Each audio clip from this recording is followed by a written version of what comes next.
Welcome to section 1 of Reproductive Embryology. In this section, we'll be discussing early fetal development. Let's get started. This is an overview figure of early fetal development. We'll walk through each part one step at a time, so don't let it overwhelm you. On the left, we can see a truncated image of the uterus and ovary. Once the oocyte that you can see right here is released and comes in contact with sperm, it undergoes fertilization and is known as a zygote. As you can see, this is considered day 0.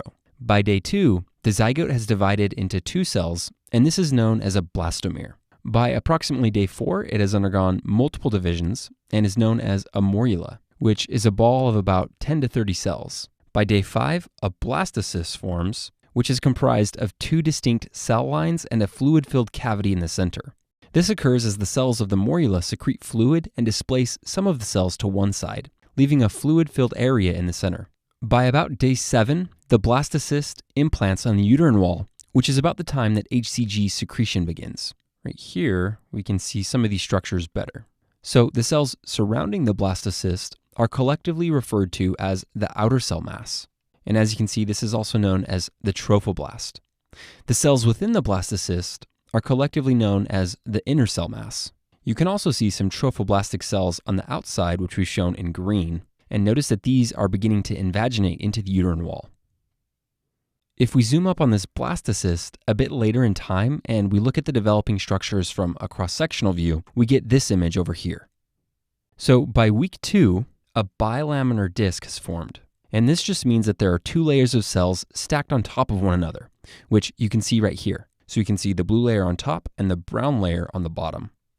In reality, the bilaminar disc is a 3-dimensional structure and would look something like this. So imagine that we have 2 hamburger buns stacked on top of each other, and we're looking at them from the side. If we take a cut out of the hamburger like this, and look at the cut head-on like this, we end up seeing a cross-section of the bilaminar disc, which was what we showed on the last slide. So if we return to this view, notice that we're looking at a cross-section of the bilaminar disc, which is right here. Okay, before we go any further, notice that this mass of cells has successfully implanted within the uterine wall, so we can see the uterine epithelium right here. We can also see that the outer cell mass has divided into 2 distinct cell types, the syncytiotrophoblast and the cytotrophoblast. The inner cell mass has also divided into the epiblast and the hypoblast. Again, these 2 cell lines form 2 layers, which is why this is referred to as a bilaminar disc.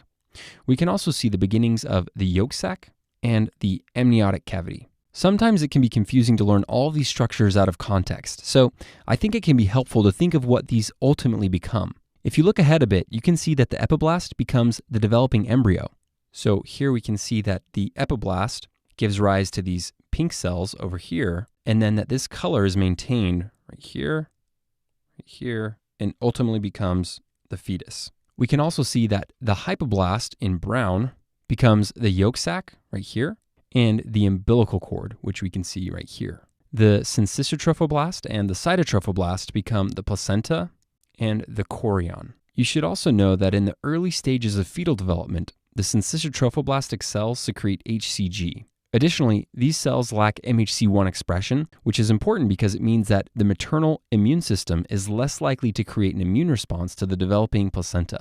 So again, if you're confused about what each structure becomes, just look at the corresponding color towards the end, and you can see what the early structure ultimately becomes in the more formed, developed fetus. So remember, by week 2, we have 2 layers, which is also known as the bilaminar disc. And this is composed of the epiblast and the hypoblast. All right, with this in mind, let's move on to discuss gastrulation, which occurs during week 3.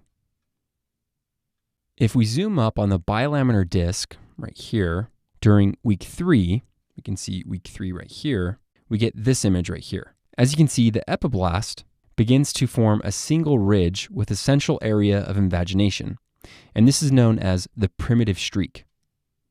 So again, if we go back to this hamburger idea, and we're looking at the bilaminar disc from the side again, we should see a midline invagination begin to form like this. And this is known as the primitive streak. Hopefully with this drawing, the name makes a bit more sense. The primitive streak is across the length of the bilaminar disc. So I guess you could say it's a streak. And just like before, if we take a cut out of the hamburger like this, and we look at the cut head on like this, we end up seeing only a small segment of the primitive streak. So again, this streak is right here, which is looking at it from a cross-sectional view. And we can see that the cells from the epiblast begin to migrate through this area in between the epiblast and hypoblast and form the three essential layers of the developing embryo: the endoderm, mesoderm, and ectoderm. Endoderm formation occurs first and is the bottom layer. Then the mesoderm, which is the middle layer, forms. And finally, the ectoderm, which is the top layer. Sometimes students get confused and think that the hypoblast becomes the endoderm, but this is not the case. The epiblast forms all three layers of the developing embryo, and the hypoblast gets displaced downward. As I mentioned earlier, the hypoblast becomes the yolk sac and umbilical cord. So in summary, during week 3, 3 layers are formed.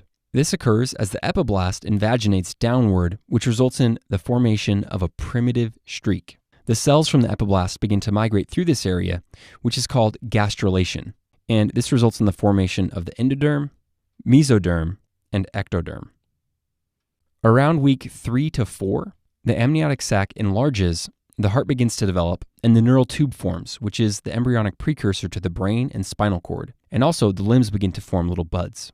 If we look at the image, we can see that the epiblast has become the developing embryo, and we can see 3 distinct layers here, although they're not labeled. So it's a bit hard to see, but the top layer right here is the endoderm, and then directly below that, we can see another layer, and this is the mesoderm, and then this bottom layer right here is the endoderm.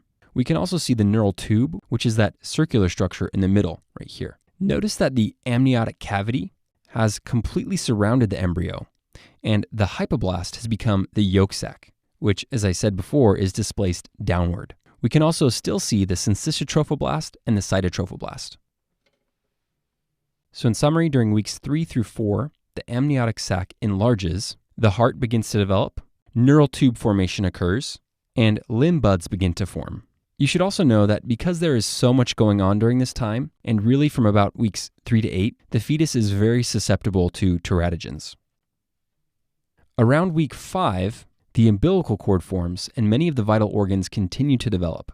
We can see that the yolk sac has become the umbilical cord right here. This is a bit of an oversimplification because other structures are involved in the formation of the umbilical cord, such as the allantois. But for simplicity, just think of the hypoblast and the yolk sac becoming the umbilical cord. We can see that the syncytotrophoblast has become the chorion and the outer layer of the placenta shown in green right here. The cytotrophoblast has become the inner layer of the placenta shown in this kind of pinkish color right here.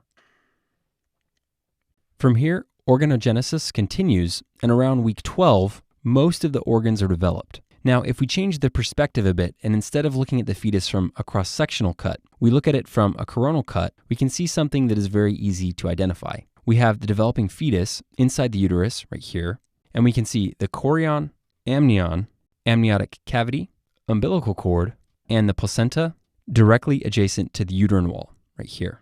So I talked about the syncytotrophoblast and the cytotrophoblast with regards to this image, but notice that if we look at the beginning again, the cytotrophoblast is pink right here, and the syncytotrophoblast is green right here. This continues all throughout the image. So if we look at the final image, we can see that the syncytotrophoblast has become the chorion, which is this outer green layer, as well as the outer layer of the chorionic villi right here.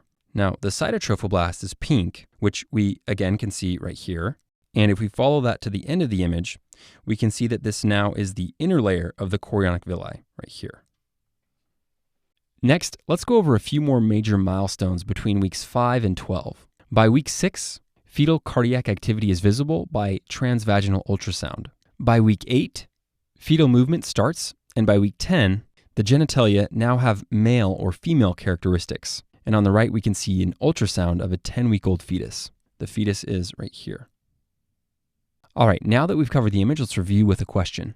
A 24-year-old pregnant woman comes to the clinic due to dysuria and urgency that began yesterday. She states that she has leftover pills of TMP-SMX, or Bactrim, from a previous UTI infection and is wondering if she can take this medication. If she takes this medication, at what stage in development would her baby be most susceptible to the adverse effects of Bactrim? A, 1 to 4 days, B, 6 to 10 days, C, 2 weeks, D, 4 to 6 weeks, or E, 10 to 12 weeks.